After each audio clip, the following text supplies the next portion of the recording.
Bienvenidos a todas y a Welcome, todas. everybody. Thank you for being with us during this virtual FBLI session for the Global Food Bank Network. I'm Ana Catarina Suarez Peña. I'm the Regional Director for Latin America for Global Food Banking Network, or GFN. And we are so happy to have over 150 participants from over 20 countries. And we hope that programs such as this one support the incredible work that you're doing in each one of your countries. To begin with the program today, it's an honor to introduce to you our moderators, Chris Mejia, who is the Director President of Wholesale and Supply Chain of the Massachusetts Institute of Technology in Boston, in the US, Oscar Telles. He is a researcher of the Lieja School of Trade in Belgium. We have a specific time when you're allowed to make questions and answers. We invite you all to use the question and answer box on the bottom of your screen. We're going to do everything in our hands to answer as many questions as we can. Something very important, please ask your questions during the allowed times, because at the end of the day, we will have time, hopefully, to answer most of them. This is a different session. It will be interactive, and we want you to be part of the discussion today. But before anything else, we really want to listen to your questions and your comments. Chris, Oscar, welcome. Hi, thank you so much. Good morning, everybody. Good afternoon for some of our colleagues that are listening to us in other parts of the world. I'm going to share my screen with you so that we can have uh, this conversation. But first of all, welcome about this session about transportation and logistics for food banks in Latin America and the Caribbean. Even though this is a regional conversation, a lot of the concepts that we're going to be talking about today, my colleague Oscar Telles and myself, you can really apply this to many, many other places. My name is Christopher Mejia, as I was introduced to you today, and Oscar, my colleague, is here. Oscar, if you can say a few words now. Hold on.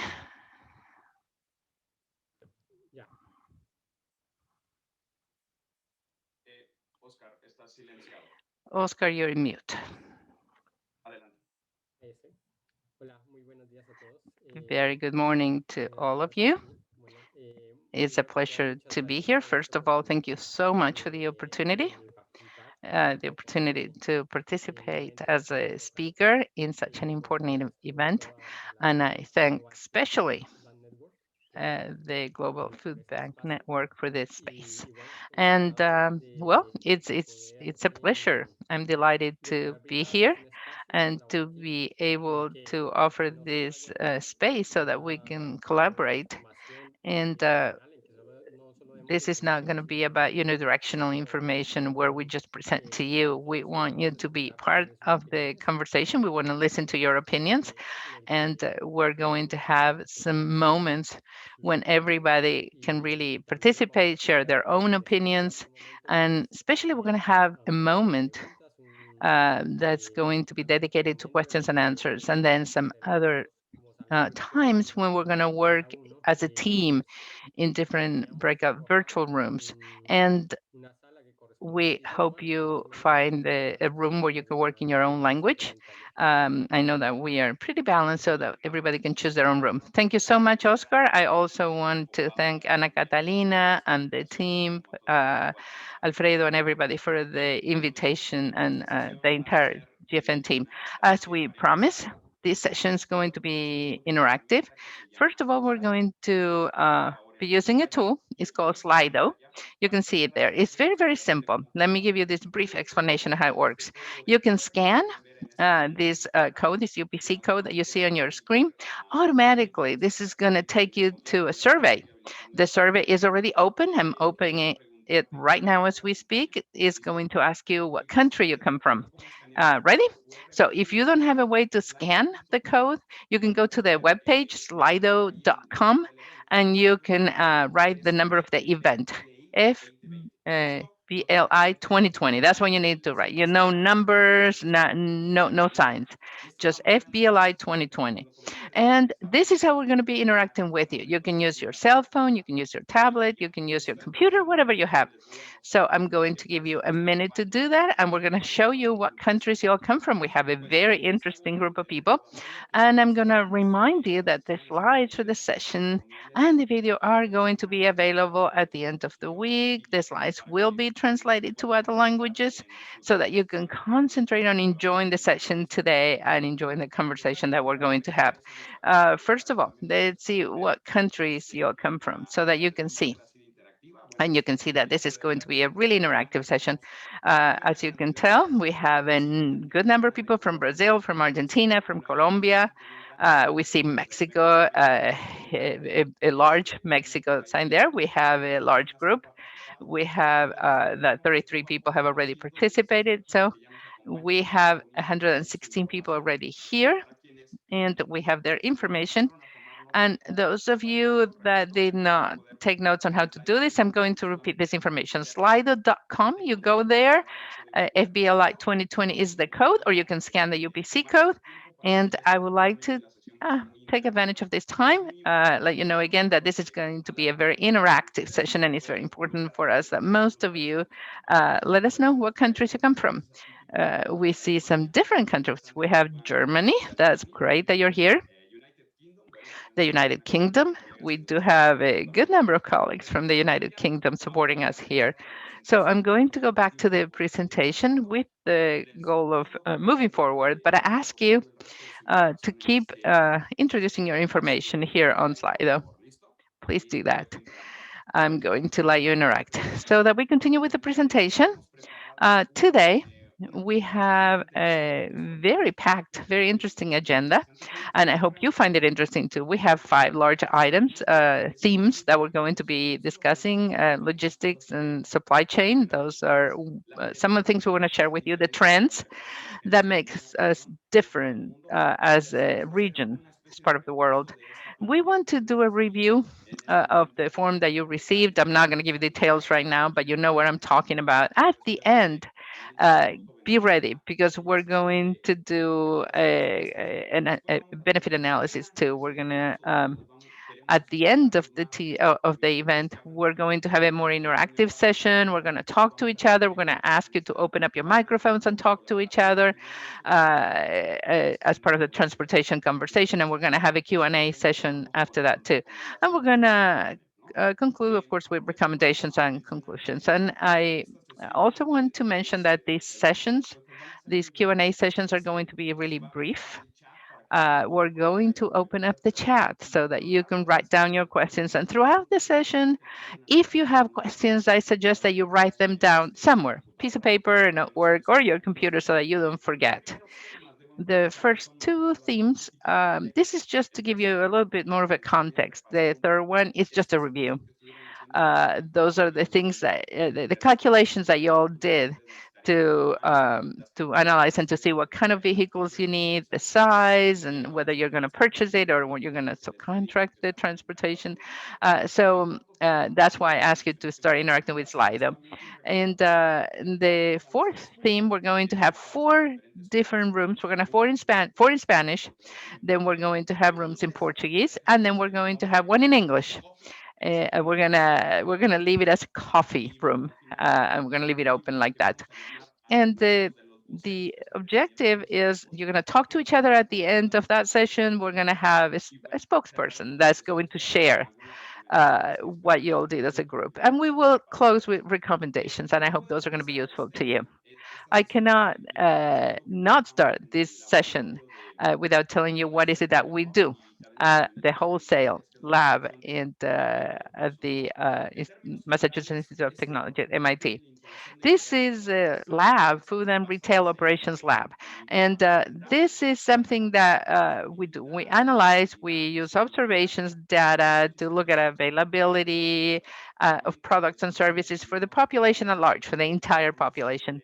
And we look at different trends. and patterns of consumption. And this is the first project. We wanted to design and implement strategies for a value uh, network. We want this network to be effective and flexible, and we need to look at how we're going to work and how we're going to change ourselves throughout time. The pandemic itself has been a huge lesson for us on how to work with these value chains.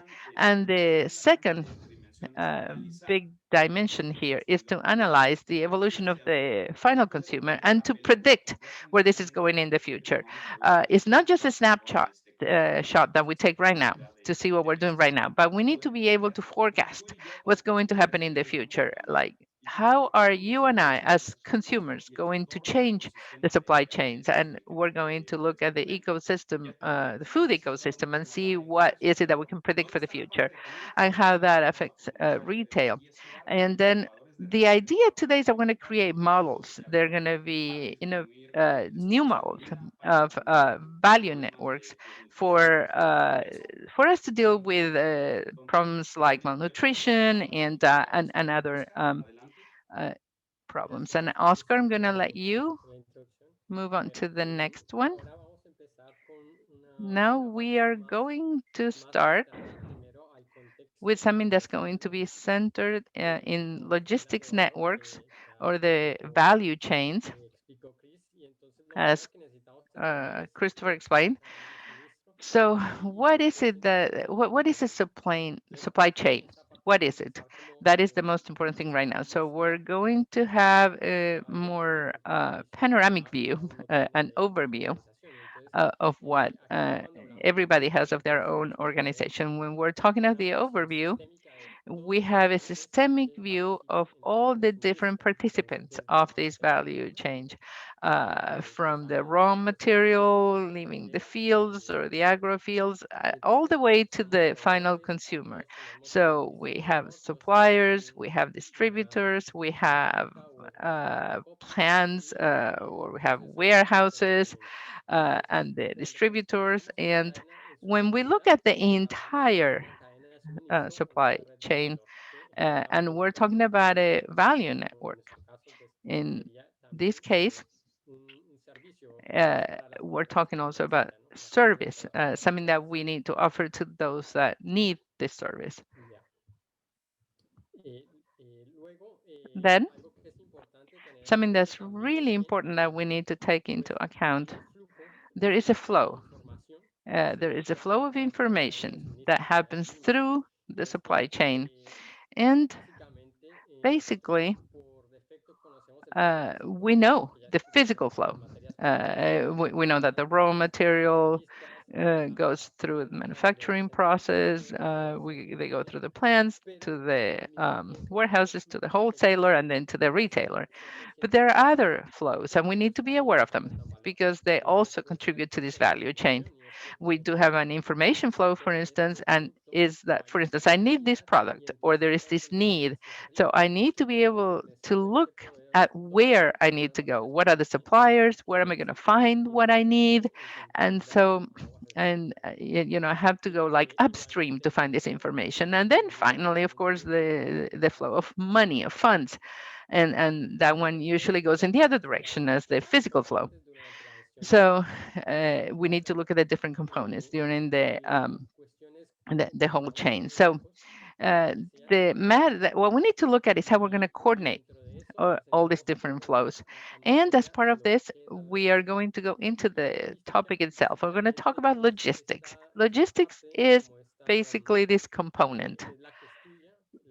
Is what really reviews the supply chain, and that implies planning, implementation, flow control, efficient warehousing of these goods and services, all of this so that you can meet the requirements of the client. Every organization has an objective and has a client. It has a beneficiary. In this case, it would be a beneficiary, but it's somebody that has a need and expects to get something from us. And therefore, we need to be aware that this is not somebody that, for instance, if we're talking about food, that you need on a certain day at a certain time with certain specific requirements. Um, in order to meet those requirements, we need to really concentrate on the logistics and the operations that we need to fulfill. And you see those here in green. So the design of this supply chain involves transportation, facilities, and location of those facilities, inventory, and demand planning. Those are the tools. Those are necessary tools that you have to control in order to manage our supply chain. Now, Chris. And lastly, and here we go to the core or where we wanted to get to. And we wanted to talk about transportation. We didn't want to just say this is transportation. Of course, it's the physical movement of goods.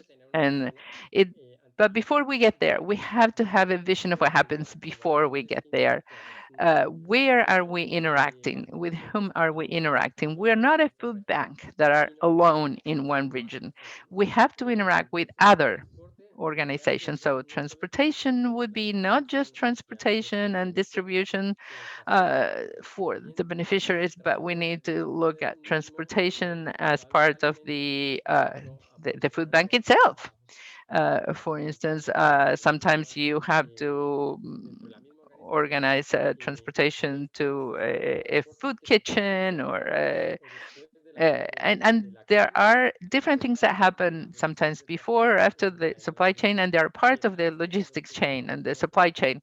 And we're going to talk about all of this, not the specific means of transportation. We're going to talk about transportation in general. And for that, it's very important to take into account that we as an organization, we need to have control of what's happening. And the first thing that we want to understand is that if we if we have an organization where you do not have measures, if you do not know what's happening, it is as if we were driving a car, that's what we see on the left, where the speedometer is not working. Where can you imagine? I'm driving a car and I don't know whether it has gas or not, or I press on the accelerator. 5 minutes later, hasn't moved. So these measurements have to work. If you cannot measure, you cannot drive the car. In this case, you cannot improve. Nobody would risk driving in a car that doesn't work, that doesn't let you know what speed you're going or whether you have gas or whether. So that is what could happen to us as an organization if we do not have a way of measuring what's happening with our inventories, what's happening with our transportation. And that is what Peter Drucker says. It says, he said about organizations that at the end of the day, anything that you cannot measure, you cannot control, and you cannot improve. So that is like the first lesson that we want to remember. And we really want to remember this. We need to stop being a car without a speedometer. We need to have a car that has all the measuring instruments that are allow us to guide ourselves. Now, what are the indicators that are useful? We can think about some that are important. What is the cost of serving our clients, our beneficiaries? What's the cost of distribution? How much usage do we give our vehicles? I mean, how much time do they spend idle? How long are they under use? What is the availability of my products? When somebody requests the products, how long do I take to provide it, to supply it? If I get an order today, a request today, and I take a week, do I take a week? Do I take a day, half a day?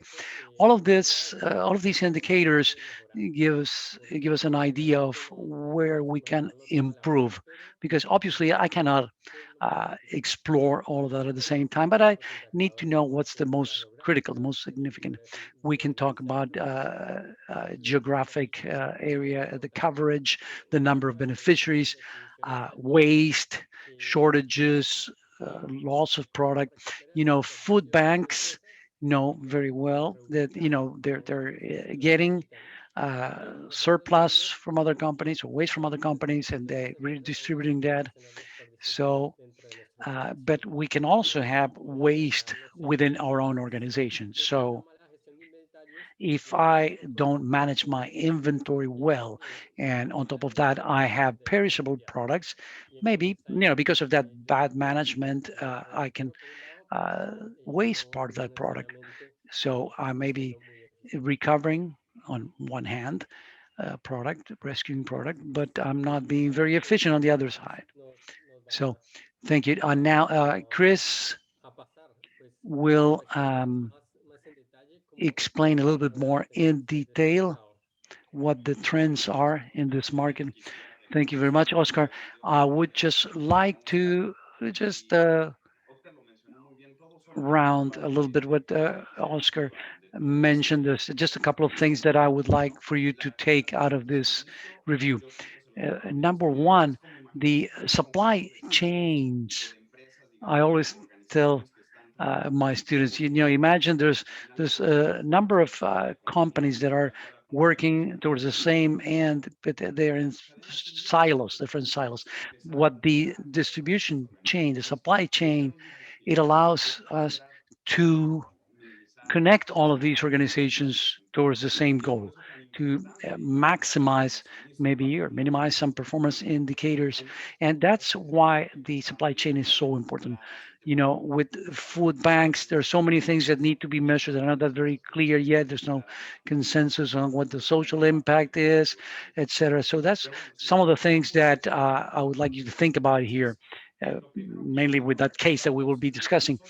So uh, I want to remind you that we work in a region that's called emerging markets. All the countries that are developing, we represent 85% of the population of this planet. So that gives you a good idea of uh, what we represent in the world. So there's about 650 million people in Latin America. So it's it's about 6 billion people all over the world living in emerging markets.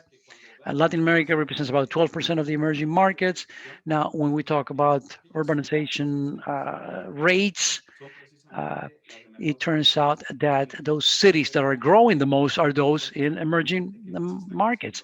And after Asia and Africa, we're the continent that's growing the most. So the need for food is going to keep growing, and that, of course, carries many challenges that I will mention now. One of those is that when we live in emerging markets, 71% of the population lives with under $10 a day. So every day they have to go out to find a way to make a living, to have access to a certain type of products, and that creates fragmentation. We have logistic fragmentation because delivery is occurs frequently, but in small amounts because those supply chains are longer, which means that everybody along the supply chain will want to earn something. There's also fragmentation in the commercial side because there's very many small businesses, small stores, and a lot of informal economy. And why is this important? Because this it's one of the gears that connects to another one, which is the diverse consumer profiles. This has to answer the questions what, why, how, when, and where, and all of them respond in a different way. One of these characteristics is okay, lower purchasing power when we compare with developed markets. Usually live in places that are very densely populated. And in Latin America, we still are growing as far as access to technology. And the pandemic has accelerated this process, but that's not all. There's a larger gear, and this is the one that relates to public policy and the lack of infrastructure that we have. So all of these macroeconomic characteristics end up affecting us, because it turns out that the use of a vehicle depends to a great measure, to a great extent, in the structure where it has to work in the environment. Because if we're limited by traffic jams, congestion in an urban area, that affects our work. So affects your ability to rescue product in time, deliver it timely. We know that with perishable products, those times are very limited. Another trend that I want to mention clearly, the issue of waste or loss of food. And all this data come from Latin America. The waste per year in Latin America is one out of every three fruits, vegetable, every, it's not going to reach a human being. That's 127 million tons that are wasted every year in Latin America. In the US, the percentage that's wasted is larger, is higher, mainly because of consumption, on the consumption side, because people buy in excess. But imagine if in Latin America we could rescue that food, recover that food that's being wasted. We could, with that amount, feed 36 million people. And if you think about it, I mean, if I waste food, that's not going to disappear. That may also result in an environmental impact and contamination. So it's necessary for food banks to have the assets to increase their efficiency in logistics and transportation, to allow access to food to a larger number of people. Now, the next reason is that uh, food insecurity at the global level is very high. You know these numbers very well. This comes from the from FAO, and this is recent data. So what we're gonna see now, the numbers are between parentheses. LAC means Latin American Caribbean. In green, you see the people who have that food security, 5 billion people in the world and 446 million people in Latin America, of the 650 million that I mentioned that live in Latin America.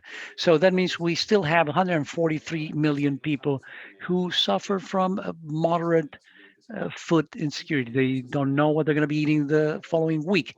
And we have 62 million people who really live under severe conditions of food insecurity.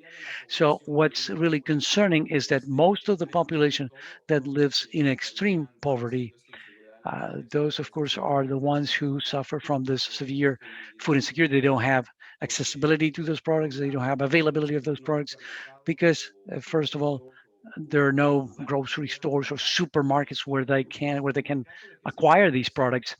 And even if they offer, these products are going to be more expensive. And that's proven with that second column. You have the amounts in dollars. Uh, if you focus on uh, the food insecurity there, where it says that the cost at the global level is $2.33, while in Latin America, that's a day. In Latin America, it's $283 a day in Latin America and the Caribbean. And this is even worse in the case of severe food insecurity. The difference is even more uh, noticeable. And it's sad to say that the pandemic is increasing this gap. We have a region like Latin America was very rich in produce and food production, but these numbers are going to grow because of the long supply chains. Because every time if I configure a food supply chain, I want to guarantee that products go from the field to the consumer, to the retailer, and then the consumer. And the retailer can be a small store, a supermarket, a fruit store, a vegetable store, a distribution center, a central market. But the only place where the consumer gets that product is from the retailer. And there's a lot of issues there with a lack of efficiency because there's a large number of intermediaries. We only mention just one little link in the chain here, the uh, wholesaler, the distributor, but there's many of them. Now, the areas with lower income are usually in the suburbs and cities. There's lack of security. Any distributor who wants to reach those areas obviously has higher risk. And the farther away that point is, the less safe it is. And usually more people live in poverty there, and the product ends up costing more. On average, let's say it's 100% becomes 400% more expensive when you're taking that product to a store in a poor area, a less safe area, an area with less security. So that prevents us from having that high level of service, and it creates high costs. I need to start, for example, piling up stock in certain areas to have that immediacy of distribution. So it's different from customers with higher purchasing power. So that's something we're trying to change with the work we do at the lab. We're trying to work on this fragmentation, the fragmentation at the production level, at the distributors, the retailers. So what this would imply is turning these large number of brokers or intermediaries into orchestrators, meaning, the food bank issue is something that has not had the focus it deserves. You know that. So we wanted to mention that this is something that we're working on with different projects. With the food bank in Peru, we're developing this project to see what are the characteristics of those beneficiaries, and try to be able to configure a better supply chain in order to take those donations, of course, with a number of facilities and vehicles with the right size for the right level of transportation. So I'll give the floor back to Oscar, and please get ready. We're going to start using slides again. Thank you. Thank you, Chris. Like Chris was saying, we're going to be doing a little bit more interaction now. Let's try to contextualize what we've done before this webinar, which is as an exercise that you may have been doing with your data, something that was mailed to you. I want to thank the people who sent us their data. We've been reviewing that. We're going to try to give you some feedback in this section. But again, to provide a context to those of you who gave us the opportunity to do this, in this exercise, we took three very important descriptions here. First of all, trying to determine what vehicle fleet should the organization acquire. What are the best type of vehicles? So options are, small, medium size, large. And then after this, we did financial analysis, economic analysis to determine which vehicle was the most appropriate for the organization. Second part was as a result of the first part, we know what type of vehicle. So we have to make a second decision, which is very important. How many vehicles do we need for the next 3 years, considering demand forecast, and also whether we should invest in buying them or we need to lease them or rent them. Uh, so those are uh, questions that we ask to see what your approach is. And then with this, we calculated the ROI for that period to try to see what the trade-off is between these two very important decisions.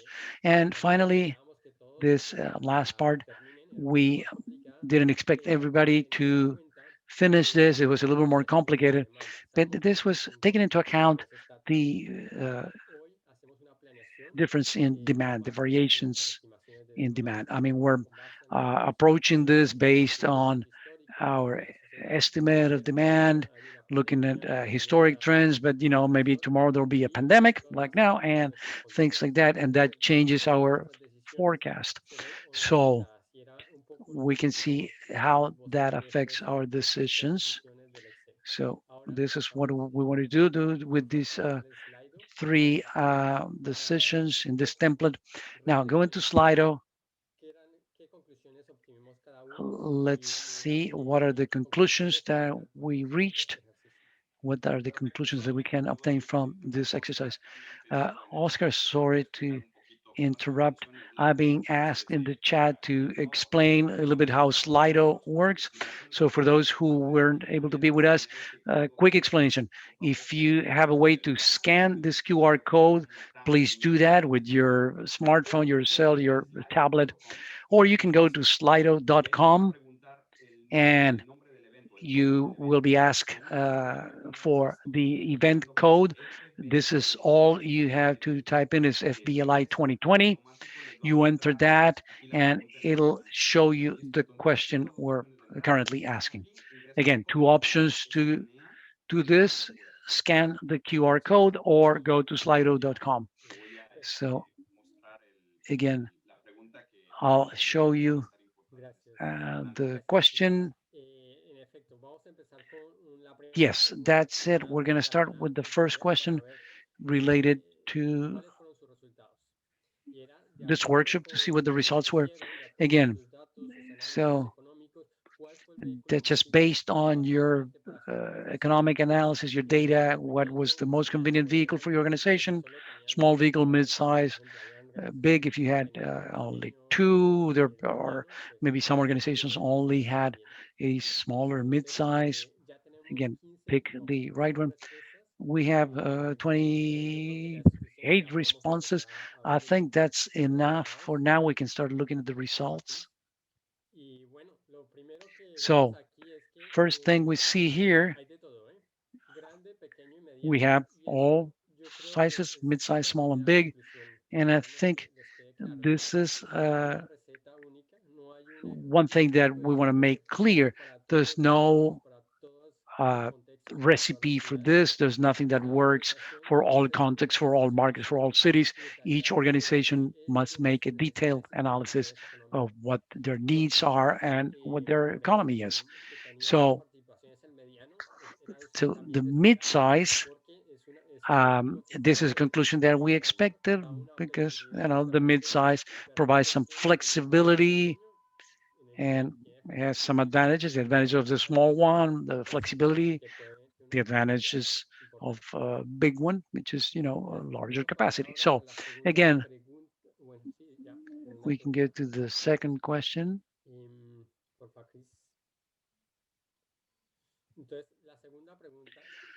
Second question, again, from the workshop, the same thing, but now it's about the decision to buy or lease or outsource this. So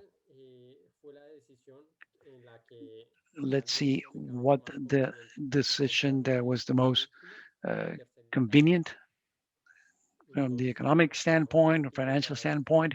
So let's wait a little bit until we get a few more answers. After we go past 20, okay, good. I think we have enough of a sample. So this is something that's very important to know. And again, there's no magic recipe. Uh, we can't say this is what we're going to be doing from now on. Again, buying a vehicle or leasing it, there's a very important decisions which have short, medium, and long-term consequences. So let's go a little bit into more detail with these trade-offs. So we see it seems to be more convenient to purchase vehicles, but then you need to take into account other variables to make a more uh, conscious decision. Okay, so let's see. There's a question. I don't know what it is in here. I'm gonna make. give you a reminder. We are going to have a Q&A session about 3 minutes. So if you have questions, please, you can start posting them in the chat, and we will um, have the answers. Second question, very important for us. What was the biggest challenge you faced while you were filling this Excel template, Excel file? So it's very important that you choose a maximum of two options. You have many options, too much information was required, you had to contact a lot of people, you didn't have information at hand, or conclusions were difficult to understand, or you didn't find the Excel template useful, or you simply weren't unable to do the exercise. So you can send your answers.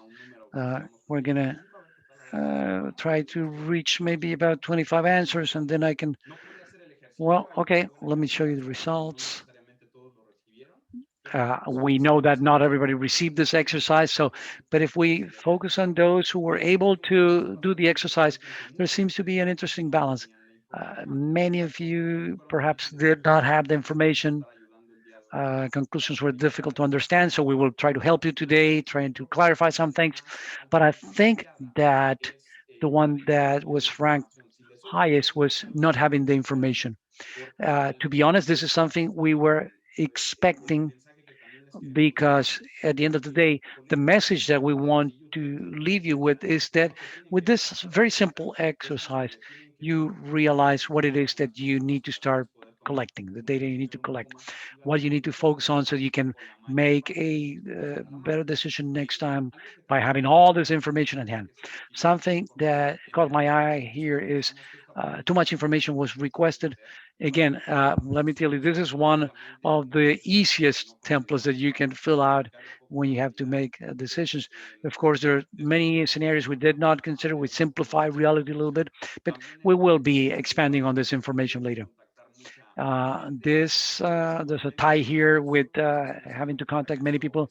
Uh, um, I'm sure that you realize this was a challenge within your organizations, but in the end, you were able to do this. Again, I'm going to stop sharing this here. And there's a last question, maybe because of time. I'm going to leave the Slido open so you can do this. Now, this question, you're going to have to move. I think you were at live polls now. Yeah, you're at live polls, which is this here. Now you have to switch. You have to move to the tab that says ideas, and you have to start filling out some information there in order to answer this question. The question is, what is the most important lesson that you learned from the activity? And you have an opportunity there to uh, give us your opinions about what you took from this template. And again, you can vote from some of alternatives. If somebody has already uh, stated some ideas, you can say, thumbs up, I like it, etc. Like give it a like, using the English term. So I'm going to leave this open so you can start it.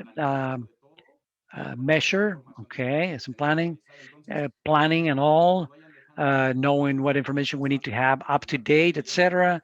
Okay, so we'll let you continue with this because you want to take some answers from this here. So let's go to questions and answers. We have about 5 minutes. I just received a question, and I'm going to also be checking the chat. We have one from Javier Ramirez. It says, have you evaluated the leasing option for food banks or renting? Well, Oscar, I don't know if you want to comment, but renting or leasing is, in the end, it's outsourcing, subcontracting. Each one of these models could be uh, put under outsourcing, but those are alternatives. Oscar, I don't know if you want to comment. It's an outsourcing scheme that's very specific, where in the end you end up owning the car, right? A lease. I think it's interesting, but at the end of the day, the decision is that you're deciding to outsource. So, and I may have several options for outsourcing. There could be different companies with different conditions, and that type of decision needs to be taken into account too, because in the end, those are decisions that are additional elements that tilt the balance more towards one side than the other. So it's something to be taken into account. Thank you, Oscar. And we have another question from Edna from the Mexican food bank. Are banks or banking food bank networks in the continent that actually lease vehicles instead of buying them? I don't know. Maybe Ana Catalina could answer this better, but based on what we have discussed with her, I know that some of them are doing it already. And at the end of the day, it's an analysis that you have to make so you can remain effective and efficient in the long term. So one of the conclusions that I want to anticipate here is, and Oscar mentioned that it's there's no single recipe. You don't need to lease everything or buy everything. Hybrid options are interesting too. So you can think about, outsourcing, or leasing or renting or purchasing. Both alternatives are valid, but it depends on many things, on capacity, the rates of utilization of the vehicle, as we will mention. So again, because of time, if you have more questions, please write them down. I'm going to ask David to please close the chat now, and we will continue with the session. Ready? So I'm going to let Oscar have the floor now so that he can tell us about the reason for this exercise. Thank you, Chris. Uh, Mostly what I wanted uh, to let you know, just an idea. I think what we need to do is do financial analysis of trade-offs. Again, going back to the example of the car and the speedometer, you need to be aware of what the alternatives are. And the second important thing that I would like for you to remember as part of this financial assessment. This is something that you have to do, and you have to do it, and you have to go beyond. For instance, when I look at the trade off between the types of vehicles and the cost of transportation, um, let's imagine that I'm trying to decide whether to buy a large vehicle or two medium sized vehicles, and the financial difference is small. So, which of the two should I decide? Always the cheapest one? That's not always the best decision because there are other factors that you have to take into account and they're super important. And that is the trade-off, the value, the the the cost benefit analysis. If I have two vehicles, for instance, I can react faster. I can go to two restaurants at the same time, or I can do, twice during the same day or at the same time. Whereas if I have one, it is more economic, it's more affordable. But if I have to go twice, once in the morning, once in the afternoon, what happens if there is any change in the afternoon, if there's no demand, if things change? I won't be able to accommodate those changes because I only have one vehicle. So there's always a trade off. There's always something that you gain and something that you lose. So if by choosing the other alternative, I have more reactivity, I have more flexibility, that is more important versus just having a reduction in the cost. And the same thing you can say about outsourcing versus purchasing the vehicles. Purchasing, that is a very important, very necessary decision that you have to make. It is a long-term investment. And long term, basically, this car will be paid off, and it will be profitable to have it. But when you outsource, that gives you more flexibility. You're not limited to the truck that you're getting right now. If tomorrow I need a car and a half or a vehicle and a half, I have this ability to change, or maybe a half vehicle. So that is flexibility that I can incorporate and allows me to incorporate into the logistics. And when you outsource, your cash flow is a lot bigger. You do not have to make a big investment from the beginning. Uh, Instead, you can make small investments, and whatever surplus you have, you can invest it in other areas of the logistics chain. Thank you, Oscar. Well, to save some time, I'm going to talk to you about three trade-offs, three very important pieces that we need to understand. And the first one is the monthly operational cost. You have to think of this as a comparison, whether you want to keep paying your rent, your lease of the place where you live, or do you want to start paying monthly payments so that at the end of the day you have your own home or your own car? So that is that is a little bit of the idea of what he was talking about. So for strategic decisions, it's very important to compare this because it can make a huge difference. It could be that maybe it's very comparable, the monthly payment may be very similar. Or at the end of the day, you may want to think, well, at the end of the day, the vehicle would be mine and I pay the same monthly. Or when you outsource, sometimes you pay even less. It may not be the case, but this is something that you have to review, you have to analyze. And this monthly cost is something that you need to look at. I mean, you have to think depreciation, you have to think of gas cost, all of that has to be part of the analysis. The second one is a little bit harder to understand, and is the marginal cost for sub-utilization. That means that not every type of vehicle can be utilized 100% of the time, all the time.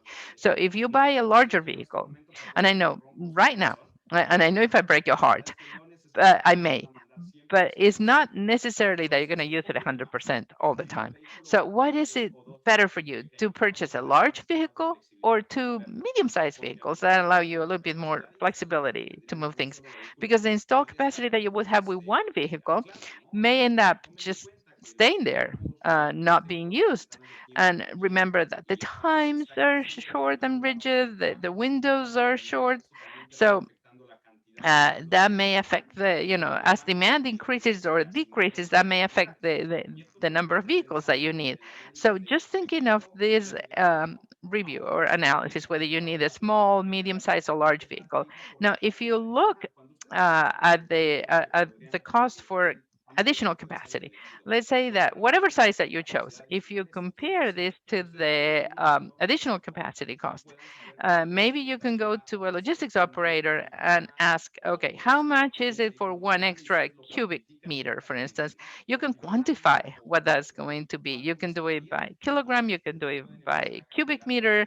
You can start calculating yourselves what is the cost of that additional capacity, and you can make your own comparison then. And the last trade-off that I would like to discuss is and it's a little bit more of a qualitative issue. If you have your vehicles, you're going to be able to control the operations, as Oscar well mentioned. But just to give you a little bit more of a broader vision, but you're going to be able to view everything that happens, what you load, but you unload. You're going to be able to speed up your logistics operations. Transportation is not the only operation by any means. You have to load, unload, package, pickup, warehousing. You have all these other operations. And on the other hand, if you have a logistics operator, of course, they will guarantee more coverage in those areas where you cannot necessarily reach yourselves, and is going to help you minimize your cost and minimize your risks, because you are sort of giving them those risks, but you're going to have to pay them. So that is a very important analysis. You want to generate flexibility, flexibility with time, especially when you're transporting perishables, and when you want to reach different places, faraway places. So those are things that you also have to analyze. And that's one of the lessons of this. There is not a single formula that works in all cases, but you can generate more social impact through this two different schemes or strategies. First of all, you can grow the demand with your own uh, fleet, and then reach your beneficiaries and your chains, and then you can make it more efficient through time. You can reach more places, you can grow, and that's why normally you outsource to have this flexibility. Or you can choose not to do that, and then you can decide to grow very slowly, and you can grow your beneficiaries list with outsourcing, and then eventually you can serve them with your own fleet. So you launch the service outsourcing first, and then you use your own fleet eventually. So remember, the longer the time for planning, long term, it's better to use your own fleet, no doubt. It's better to have your own vehicles when you're thinking long term. So let's talk about collaborative transportation, and my colleague is going to explain that to you very quickly. And this is something that I wanted to mention, something very important. So far, we've done a very thorough analysis, very detailed analysis of our organization, how to improve things. But this is it's sort of an isolated analysis. This is an analysis that I do by myself as an institution, as an organization. And what we want to do now is go beyond that. And so we're talking about a different type of logistics, what we call collaborative logistics. I want to improve my operations, but not by myself. Vertically, who do I have? uh, what kind of synergies can I create with other organizations? What other organizations that I normally interact with every day? How can we improve working together? How we can improve our links so that we're all more efficient? We can share information, we can share material, and all of this is something that we can optimize. Same thing, if you have a horizontal collaboration with foundations, with other food banks, something that we also want to incentivize. And that's another one of the objectives. That's what we were talking about today. And that's what we're going to show you in the next case. And we want you to collaborate with each other now. Why is this important? Because when one of us gains, the other one does too. And that is the key. If you go by yourself, well, that doesn't mean it's going to be more efficient. It's inefficient. So you have this collaboration. This is a relationship that's going to become a win-win relationship with other organizations. So this is a second activity that we want to present to you. We promise you this was going to be interactive. So this is the second activity where we need all your energy. We need you pay attention and participate. So we're going to open up virtual rooms, as we said before, and we want for you in these rooms to for you to discuss very openly with each other, and we want you to discuss this particular case. This is the one that I'm going to describe right now. Let's say the food bank in Kinshasa, as you know, some of you, it's in Africa. Well, they don't have the budget to purchase their own vehicles. However, they realize that their demand has increased 50% for whatever reasons. Let's say it's because of the pandemic. For whatever reasons, the demand has increased 50%. So um, they expect that this rate of growth in the demand is going to continue for the next 5 years. And that is reality. And so, and however, this food bank has great contacts, community contacts. We have their supply guaranteed.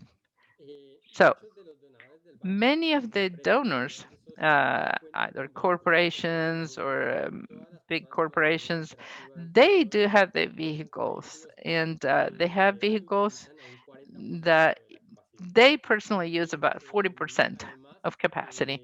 And furthermore, and this is something that also happens with their distribution centers, their warehouses are located in areas where the beneficiaries or the beneficiary organizations are located. So, and this is a very important issue.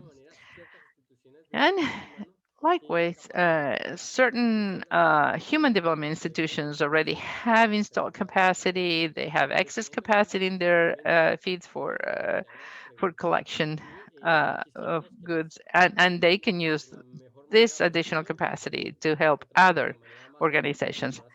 And we we want um, we want you to discuss this, and because this would be one way to serve the needs of these food banks. Basically, the bank cannot invest and the bank cannot outsource.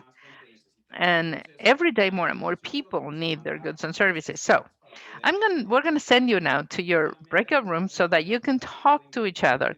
Remember very quickly, there's going to be a conversation. Then you're gonna have to designate a spokesperson that is going to take notes.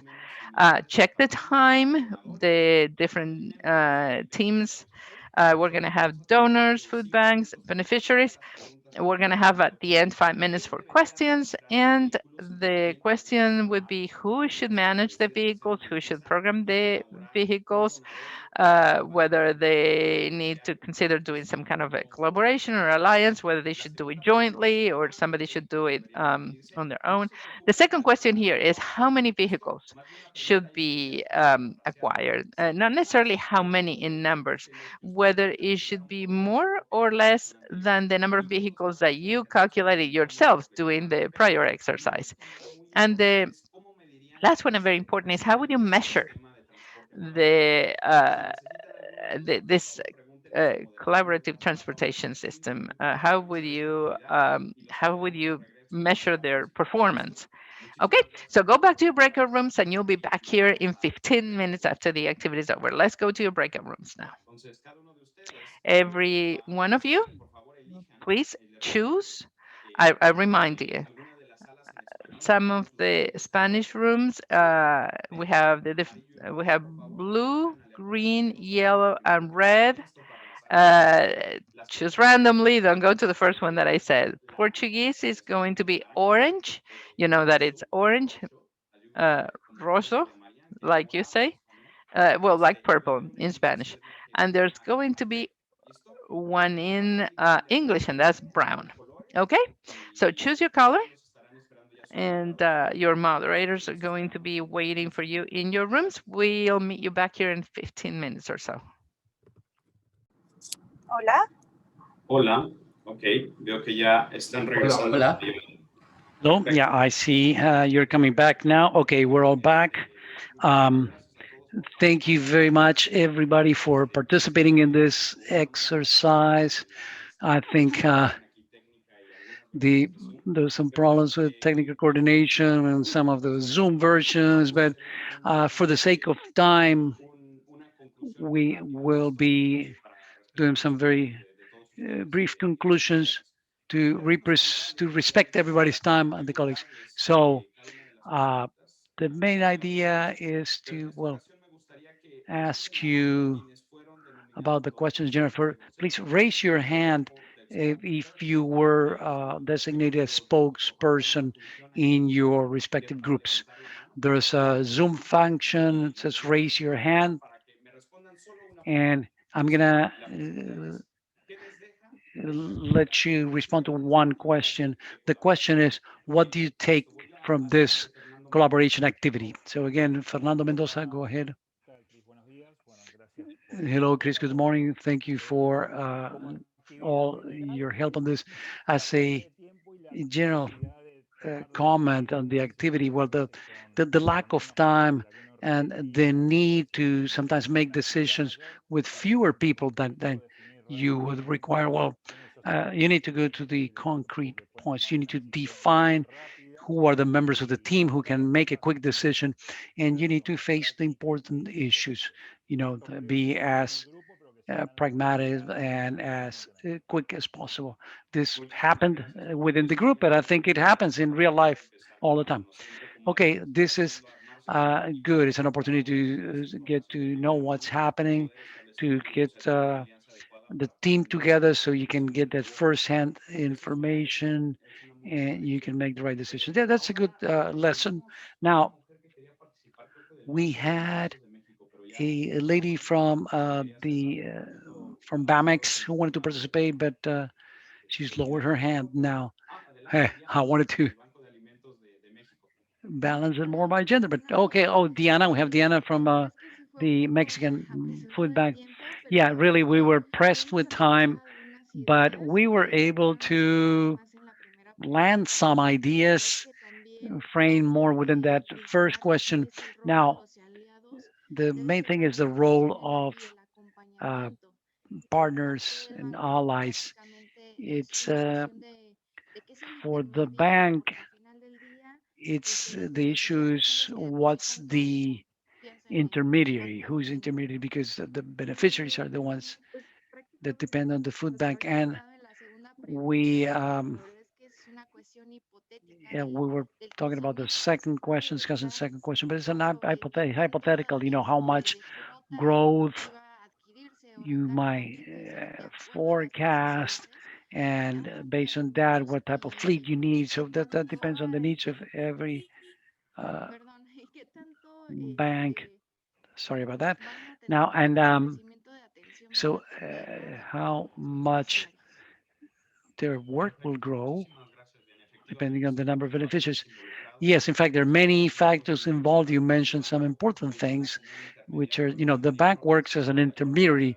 I would call it an orchestrator, to be consistent with the definitions that Oscar gave us.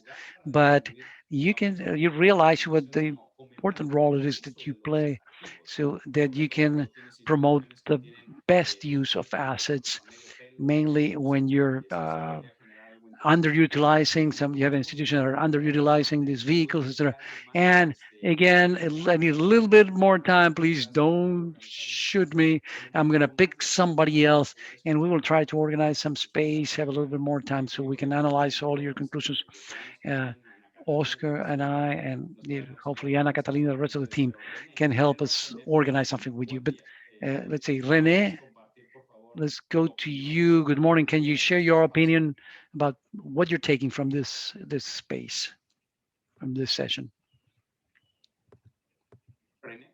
Sim, bom dia. Rene, we can hear. Me escuta? Yes. Good morning, everybody. Can you hear me? Então, em primeiro lugar, parabenizá-los pelo webinar. É uma questão muito importante a ser debatida, a questão da logística e do transporte do veículo dentro do processo. Eu vou tirar o meu áudio, né, porque está em tradução simultânea, então fica mais fácil para falar com vocês. Sí, melhor. E nosso grupo, né, na Sala Roxa do Brasil, né, discutiu muito, a gente já vem discutindo, né, aqui essa questão, né, de parcerias estratégicas, principalmente de serviço de transporte, né, e essa questão voltada para a primeira pergunta, né, houve uma unanimidade do elemento da equipe do Banco de Alimentos enquanto mediador, né, de ter esse olhar de ambas as pontas, né, e dessa colaboração, né, tanto vertical quanto horizontal. Mas, né, que houvesse também uma gestão compartilhada, né, responsabilidades compartilhadas, principalmente com os doadores desses serviços, né, de logística e transporte, pelo conhecimento técnico deles, né, nessa questão logística, de transporte, de capacidade, de rotas, né? Então, uma mediação sempre envolvendo a equipe do Banco de Alimentos, mas com esse olhar, né, técnico e profissional, né, de elementos importantes do parceiro, né? Quando a gente vai para a segunda questão, né, que envolve quantitativo e lugar, né, espaço, né, para a localização desses veículos, né, o grupo entendeu que é sempre importante olhar a demanda local, né, mas que sugeriu, né, de 15 a 30%, né, de uma frota, né, de um transporte colaborativo, né, e o restante uma frota própria, né, uma vez que qualquer tipo de intercorrência poderia afetar a rotina não só do banco, né, e de levar esses alimentos às entidades sociais, como também do próprio parceiro, né? Isso poderia de alguma forma afetar. Né? Em relação foram duas perguntas dentro da mesma pergunta, né? Aos espaços, o grupo entendeu como um espaço estratégico algum lugar desse parceiro, um pátio, um centro de distribuição que ficasse próximo àquela rota. Não necessariamente o veículo saindo do banco, coletando no parceiro, fazendo a rota e retornando ao banco. Né? Na verdade, aproximar essas distâncias, da onde tem a demanda, né, aonde tem a coleta, para que a gente pudesse diminuir. Isso é uma questão de sustentabilidade também. Né? Já visto a gente ter veículos e ter que pensar também na questão da emissão de carbono, enfim, uma série de questões aí que envolvem o trabalho de bancos. Né? Então, essa proximidade das rotas. Né? E para a terceira pergunta, né, a ideia da medição fundamental, né, o processo de monitorar e avaliar, né, essa parte, né, de desempenho fundamental para aprimorar, como foi colocado ao longo da apresentação. Né? O que não é medido não pode ser aprimorado, não pode ser gerenciado. Então, uma estratégia seria uma aplicação de um checklist diário, né, sobre o que foi planejado, né, e o que realmente foi concluído, e outras informações, né, que pudessem mensurar não só a quantidade, mas a qualidade, né, desse veículo, né, a eficiência desse veículo, né, como ele se comportou, se a gente conseguiu realmente reduzir a quilometragem dessa rota, se a gente conseguiu ter esse papel efetivo, né, se esse veículo estava nas condições sanitárias previstas para essa coleta e distribuição, né, assim como tudo que ele necessita, né, em termos de vigilância sanitária, né, em termos legais, em termos de legislação. Então, essa foi a postura do grupo. Assim, não houve muito tempo para a gente fazer esse contraditório, o próprio grupo me elegeu de porta-voz, mas a gente teve uma discussão ampla, contamos no grupo com 6 pessoas, né? Então, assim, foi um papel bacana nesse debate, e essa é a colocação da Sala Roxa. Perfecto. Muchísimas gracias, René. La verdad es que muy completa la respuesta de parte del grupo. La verdad es que dejas muchas cosas. Okay, very good, very complete response. There are some things that I would like to clarify, but I would like to mention the questions that Rene mentioned. Por este tipo de situaciones. Les invito a que observen. Why is it important to do this? I invite you to look at the different routing. This is the traditional distribution networks, 3 organizations. Each color is a different organization with a different distribution center, or a different food bank with a collection center or a central warehouse. On the right side, you have the same 3 organizations, but they're cooperating. And you can see that the logistic gains are huge because there will be a better utilization, more compact routes, reduction in cost if they're sharing their vehicles, their respective vehicles. Something that's important to mention here, it goes beyond what you see in this slide, is the compatibility between donations and products. It's important because you will be transporting donations that are not necessarily going to be compatible in the same vehicle, refrigerated cargo, dry cargo, etc. And what Rene discussed in his group is thinking about how to generate that food safety, which is avoiding cross-contamination between products. And there will be more and more of a demand for this economy of scale. So these collaborations are very important, and for also for donations to be delivered optimal in optimal state. So I would like to give Oscar the floor. He will mention the first point, and then we'll conclude. A ver, yo quería también Thank you, Chris. I also wanted to close uh, mentioning those interventions we can listen to. Unfortunately, we have no time. I was listening to some of the breakout rooms, and I did read some of the comments, and these are all very important elements, and I would like to highlight this. The first thing is if we want to have collaboration, coordination, the first thing that we need is several elements. We need to have trust. I cannot work with my neighbor if I do not trust them. So, in this context of the food banks, this is really important because all of us are friends. We're all each other's friends. Everything we do is based on donation. So we do need to take advantage of that link. That's it, one of the most important things. And something else that's really important is when I do work on this coordination, I need to have visibility. I need to have information. And that is another very important element. And that's something that we mentioned during the workshops, during the conversations. We want to link these people, we want to talk to them, we need their information, we need to have open channels of communication, we need to have ways of communicating with each other, we need to know how the other one is operating and working so that we can communicate with each other. That is what we call this win-win strategy. And I agree with my supplier. I have the commercial terms, and we create something between the two of us that is for the benefit of both of us. And we create benefits that are long-term benefits. And we do not think in an isolated way about how to take advantage of this and tomorrow we'll have nothing left. No, we need to establish this trust link. We need to have this trust with the company, with the corporation, with the donor, something that is a win-win collaboration that benefits both of us. And that is a little bit of what we wanted to emphasize, and we want you to take this home, this message. Out of these collaborations, we can really benefit both of us. Benefits are not limited to the organization or the supply chain.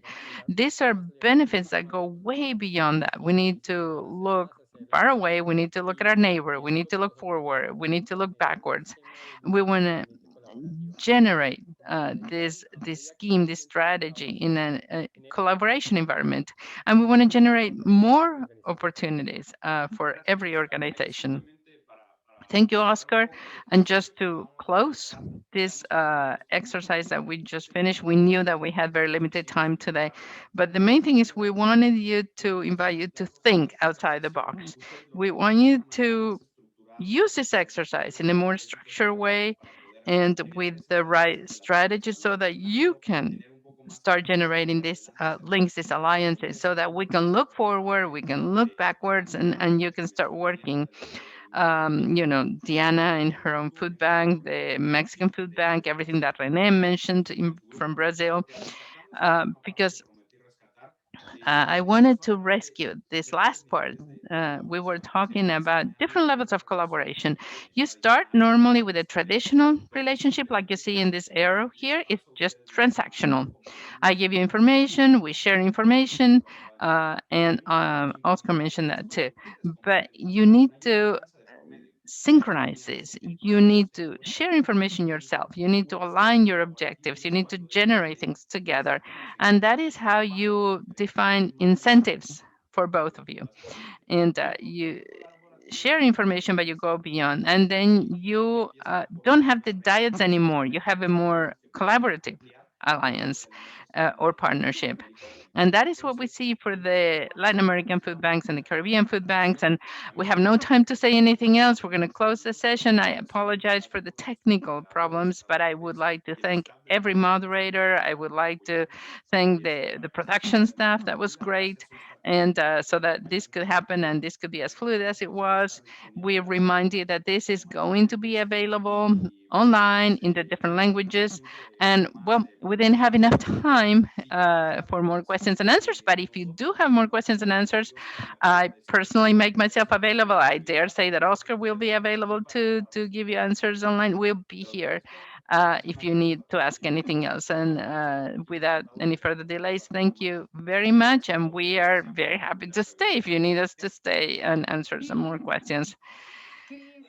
Chris, Oscar, thank you so much for this fantastic session. Thank you, everybody that helped us because of your commitment and because of your contributions. Obviously, we want to thank our sponsors, General Mills, HEB, the DLA Piper Foundation, Foundation, Interior, and I, further, today you're going to receive two things. One is going to be an email with a link to a survey for your feedback. We want you to tell us what you thought about it. This is a new test for us. It's a new way of doing things. We all have a lot to learn based on this experience. We need to make sure that your Zoom allows you to participate fully in this. And the second thing that we're going to do, we are going to provide you with a recording of this session so that it's available to you, your work teams, and your partners. Please share them. Thank you so much for today, and thank you for the incredible work that you do in your own countries every day. Please take good care of yourself. Thank you.